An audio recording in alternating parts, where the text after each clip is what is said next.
रामपुर नाम का एक गांव था जहां पर मोहन नाम का एक सेठ रहा करता था। सेठ की बस एक बेटी थी जिसका नाम भैरवी था।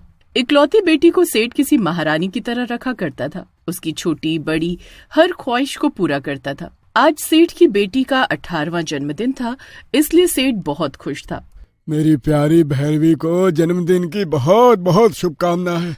ये देखो भैरवी, मैं आज तुम्हारे लिए उपहार में क्या लाया हूँ। पिता के हाथ में उपहार देखकर भैरवी खुश होकर उसे खोलती है। पिताजी, ये तो सोने की पायल है। हाय राम, बड़ी महंगी होगी ये तो। अरे तू मेरी इकलौती बेटी है, तेरे लिए तो मेरी सारी दौलत कुर्बान है। पैसों की चिंता करने की कोई जरूरत नहीं है बेटा, तू तो बस खुशी खुशी अपना जन्मदिन मना। हाँ। सेठ का अपनी बेटी के लिए प्यार देखकर उसके सगे संबंधियों, खासकर छोटे भाई को बड़ी जलन हुआ करती थी। वो बस किसी तरह भैरवी को अपने रास्ते से हटाकर सेठ की सारी दौलत पर राज करना चाहता था। पिताजी देखो ना, मेरे पाँव में ये पायल कैसी लग रही है। बहुत सुंदर लग रही है बेटा, तुम ऐसे ही पायल पहनकर छम छम करती रहा करो ताकि मुझे पता चलता रहे कि मेरी प्यारी बेटी मेरे आसपास ही है। एक दिन सेठ किसी जरूरी काम से गांव से बाहर जाता है। सेठ के जाने के बाद भैरवी घर में बिल्कुल अकेली रह गई थी। देर रात गए भैरवी के दरवाजे पर दस्तक होती है।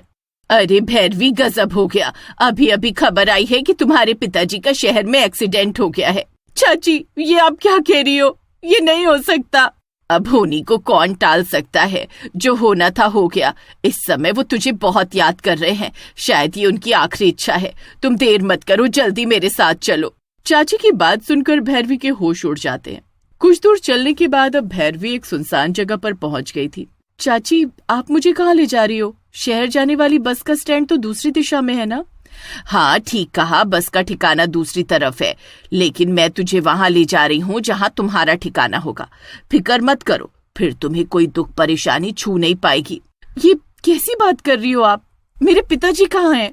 भैरवी चाची के इरादे भाप गई थी, इसलिए वो वहां से भागने की कोशिश करने लगती है। तभी उसका चाचा आकर उसका मुंह दबाकर उसे सुनसान जगह ले जाता है, जहाँ दोनों चाचा चाची मिलकर भैरवी को मार डालते हैं। लो, हट गया हमारे रास्ते का कांटा।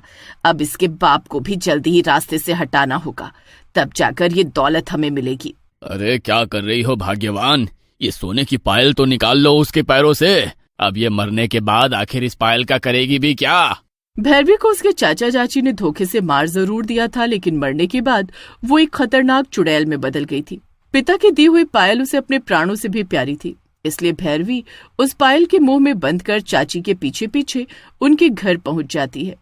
अगले दिन जैसे ही गांव वालों को भैरवी की लाश मिलती है, सब तरफ अफरा तफरी मच जाती है। दूसरे शहर में गए सेठ को गांव का मुखिया फोन करके वापस बुला लेता है। न जाने किसकी नजर लग गई मेरी बच्ची को। भैरवी मेरी बेटी, मैं तेरे बिना कैसे जीऊंगा। भाई साहब, ये क्या हो गया हमारी फूल सी बच्ची को? अभी उसकी उम्र ही क्या थी। बेचारी बिन माँ की बच्ची के साथ बहुत बुरा हुआ। इससे अच्छा तो भगवान मुझे उठा लेता।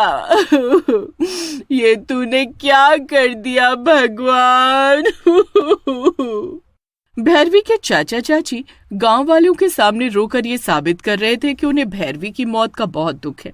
शोक मनाने के बाद चाचा चाची अपने घर लौट आते हैं। अरे भैरवी के पैर से पायल तो उतार ली हमने, लेकिन उस पायल को अपने घर में रखना खतरे से खाली नहीं है। हो सकता है कल को पुलिस पूछताछ करने के लिए आए, इसलिए इस पायल को यहाँ से हटाना होगा।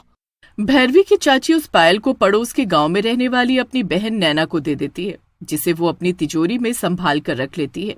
चलो, अच्छा हुआ तुम्हारे रास्ते का एक कांटा हटा। अब तो जल्द ही उस बूढ़े को मारकर तुम लखपति हो जाओगी। ठीक कहा तुमने। फिलहाल तो उस पायल को संभाल कर रखो, लाखों की है वो। मैं बाद में मिलती हूँ तुमसे। आधी रात का समय था। नैना अपने कमरे में सो रही थी, तभी उसे पायल की छम छम सुनाई पड़ने लगती है। ये किसकी पायल की आवाज सुनाई दे रही है? ऐसा लगता है घर में कोई पायल पहनकर घूम रहा है। नैना अपने कमरे से निकलकर आंगन में आती है, जहां उसे एक चुड़ैल सोने की पायल पहनकर घूमती हुई चुड़ैल।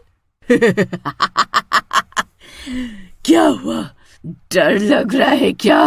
अपनी हत्यारन बहन से पायल लेते हुए तुझे डर नहीं लगा था क्या? ये मेरी पायल है, मेरी पायल पर गलत नजर डालने की सजा तो तुझे भुगतनी ही होगी।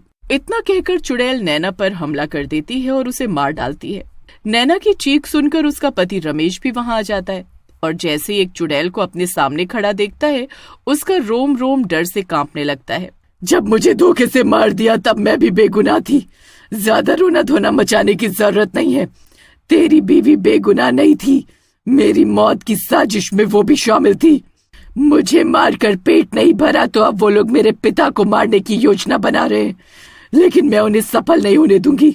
तू अपनी जान बचाना चाहता है तो फोन करके मेरे चाचा चाची को यहाँ बुला। ठीक है, मैं अभी बुलाता हूँ, लेकिन मुझे छोड़ दो, मुझे मत मारना। रमेश भैरवी के चाचा को फोन मिलाता है।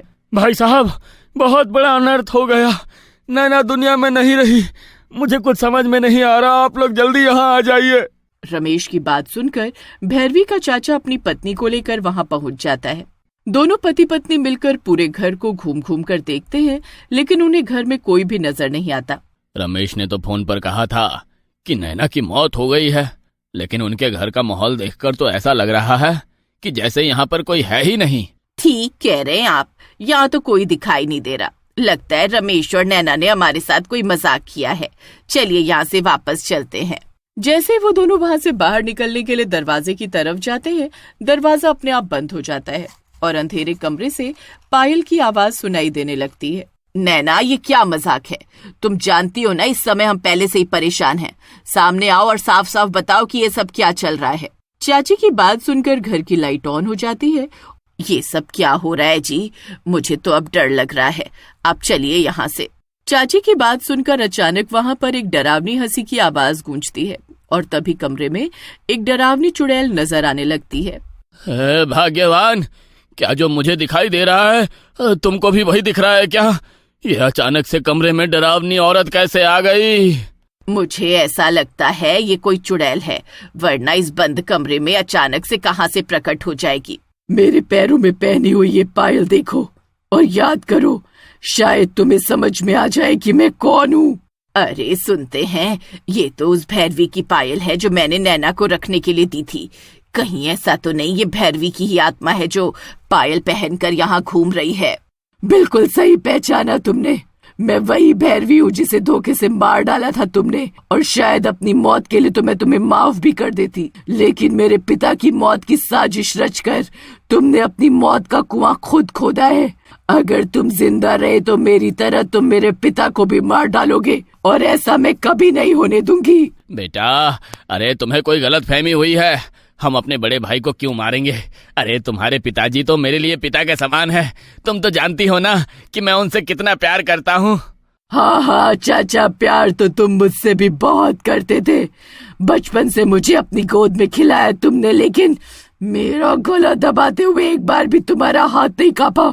दौलत ने तुम्हें इतना अंधा कर दिया कि तुमने मुझे मारने से पहले एक पल के लिए भी नहीं सोचा। खड़े खड़े मुंह क्या देख रहे हैं? हाथ पैर जोड़कर माफी मांगो अपनी भतीजी से, वरना अभी ये हम दोनों का राम नाम सत्य कर देगी। माफ कर दे बेटा। अरे हमारी अक्ल पर पत्थर पड़ गए थे जो हमने ये सब साजिश रची। हम वादा करते हैं, हम ये गांव, जमीन, जायदाद सब छोड़कर हमेशा के लिए कहीं दूर चले जाएंगे। अरे बल्कि तुम कहो तो हम भिखारी की तरह भीख मांगकर अपना जीवन बिता देंगे, लेकिन हमें जाने दो। मैं कोई भीख नहीं मांगने वाली। मुझे तो सेठानियों की तरह जीना है, आए बड़े भीख मंगवाने वाले। तेरी साजिश में साथ देने वाली नैना को मैंने उसकी सही जगह पहुंचा दिया है, लेकिन तुम दोनों सही कह रहे हो। तुम्हारी सजा मौत नहीं है। चाची, तुझे सेठानी बनना था ना? तेरी तो ऐसी हालत करूंगी कि तू अपने कपड़े फाड़कर भिखारिन बनकर घूमेगी। भैरवी अपने चाचा चाची को आसान मौत नहीं देना चाहती थी, इसलिए वो उन दोनों की ऐसी हालत बना देती है कि उनका मानसिक संतुलन हिल जाता है। चाचा चाची से अपना बदला लेने के बाद भैरवी वो पायल अपने पिता के पास छोड़कर हमेशा के लिए चली जाती है। यह तो वही पायल है जो मैंने भैरवी को दी थी। ये यहाँ कैसे आई? सेठ के पास अपने सवाल का कोई जवाब नहीं था। भैरवी अपना बेटी होने का फर्ज पूरा करने के बाद हमेशा के लिए